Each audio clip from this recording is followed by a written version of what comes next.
Medical devices development. Over the years, this area of engineering and research has grown into a $500 billion market.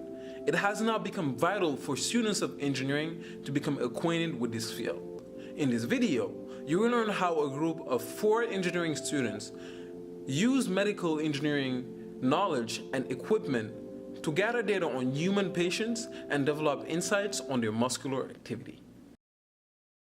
Hello, this is Mustafa Sek from Group 4. Our team conducted a study on the calf muscle area, more specifically on the gastrocnemius muscle.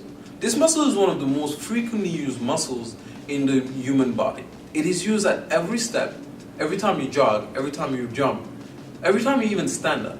And in this experiment, we made human patients go through several activities, collected data on their muscle activity using electromyography, and developed insights on the data collected using MATLAB and the BioPack student kit.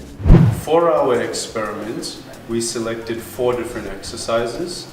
The first exercise was walking, which is a low-pace, low-intensity exercise. The second exercise was running, which is a high-pace, high-intensity exercise. The third exercise was lunging, which is a low-pace, high-intensity exercise. And the last exercise we picked was jumping, which is a high-pace, high-intensity exercise. For the electrode placement, we had to place an electrode on the heads of the muscle with a reference point at the Achilles tendon, and a ground electrode was placed close to the knee on the side of the leg. Once this was done, we conducted the exercises and acquired the information using BioPack Student Lab. This information was then exported to be analyzed on MATLAB. The goal of our analysis is to get to know the main component frequencies of each of our recorded signals in order to be able to distinguish any of our chosen gestures. I'm going to introduce the 5 steps we implemented to get these main component frequencies.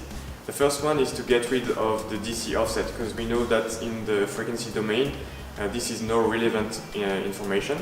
The second step is to rectify the signal, which means to take the absolute value of the signal. The third step is to implement a low-pass filter. Indeed, we know that all the peaks whose frequencies are higher than our sampling frequency are not relevant, and that's why we implemented a 5th order low-pass filter at the sampling frequency as a cutoff frequency. Then we perform the fast Fourier transform of this processed signal, and this is our first image of the main frequency components we get. And in order to enhance a bit more these main components, we choose to perform the power spectral density, which is an average of the fast Fourier transform on different segments of our signal. In our analysis, we differentiate between the activities through frequency, amplitude, and the wave shape. For jumping, we recorded amplitudes of 80 to 90 millivolts, and we have large spikes when the muscles are active, and we see rest periods when they're not active. For running and lunging, we see similar recorded amplitudes of 20 to 30 millivolts. We can distinguish between them through the wave shape. In lunging, we have longer activity of muscle contraction, so we have lower frequencies. For running, we see consistent muscle contractions, so we have higher frequencies. For walking, we recorded the lowest amount of amplitude, which is 5 to 15 millivolts.